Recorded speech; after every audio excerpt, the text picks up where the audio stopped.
Everybody is fascinated by Starlink. Presiden Prancis Emmanuel Macron tampaknya menghina Cina dengan menyebutnya sebagai rezim otoriter namun bersikeras bahwa ia tidak bermaksud menyinggung saat berbicara di KTT Industri Uni Eropa di Antwerp pada Rabu.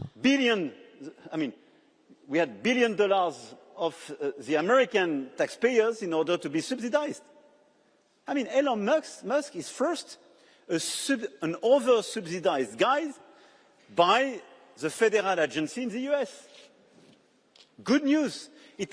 He's super innovative. And he became competitive thanks to this American approach.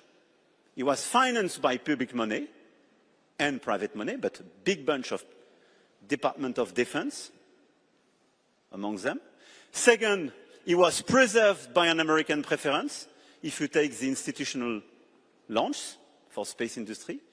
And he became competitive and came to our market industry. And if we don't have the right level of European public investment to have this type of federal program to put a lot of money, no chance we will be in the race. And we are super naive just to consider it's a startup among the others. It's totally bullshit. I mean, it was largely prepared and it's a political program with a lot of public money. Attention to the industry, but in this very difficult period, we need more than word, we need decision. European industry is squeezed between the West, where we have an unfair or an unbalanced trade agreement with the US, 20% devaluation of the dollar and a very cheap gas price, just to seek a few examples. On the East side, we have China, who is now threatening more than 70% of our European industry with subsidies, huge capacity of production and low labor costs. And all that is surrounded by a nice European organization that is still over-regulating everything. The pace of over-regulation has not reduced, despite all what the announcement. If you look the reality for industrial implementation of Draghi and Letta report, speed is close to standstill. And I think it would be a huge mistake for the Europeans to say competitiveness means killing the Green Deal and the Green Agenda. I think it's honestly a stupidity for us because it's part of our competitiveness at the end of this transition. We have to make it compatible and without demagogy.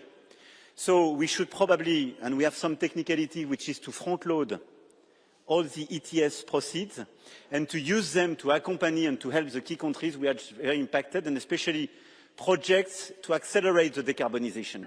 We are facing competition from the US, 15-0. China, not only with dirty products, they moved from imitation to innovation. They are investing in the best available technologies like EV or electrification. But there are also tariffs hidden inside the 27 member unions. I mean, we made the math, you know them, 40% for goods and 100% plus for services. So I hope that the single market dream of Delors is going to become a reality at one point of time and tap into the 450 million consumers you talked about, Mr. President. Well, the last word? No, I think for me these four pillars are to be addressed as rapidly as we can. And one of the issue of the days and weeks to come is clearly to deliver this big acceleration. And clearly it's a question of life for some parts of our industry, and I'm extremely serious about that. But we have to be lucid as well on the fact that if we want to be serious on the deepening of the single market, even if we go super fast, it will take semesters and sometimes years. This is why we need super short-term measures.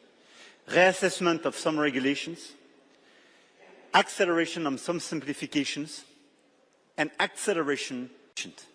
But today, what is at stake clearly is that some part of the European industry could disappear in the semesters to come if we don't take the right measures in terms of simplification and protection.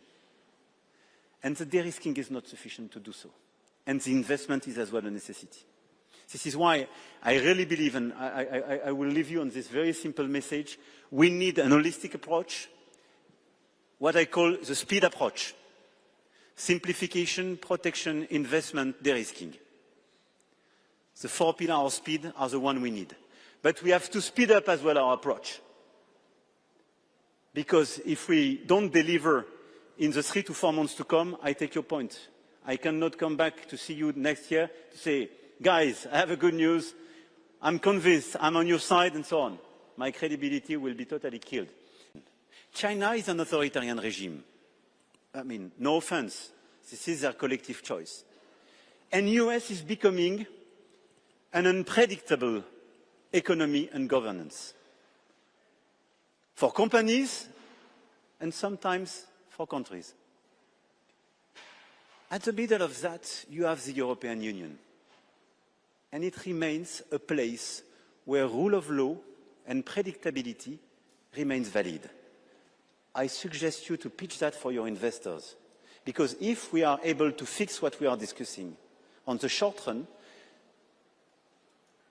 what I mentioned is an extremely important leverage for our future.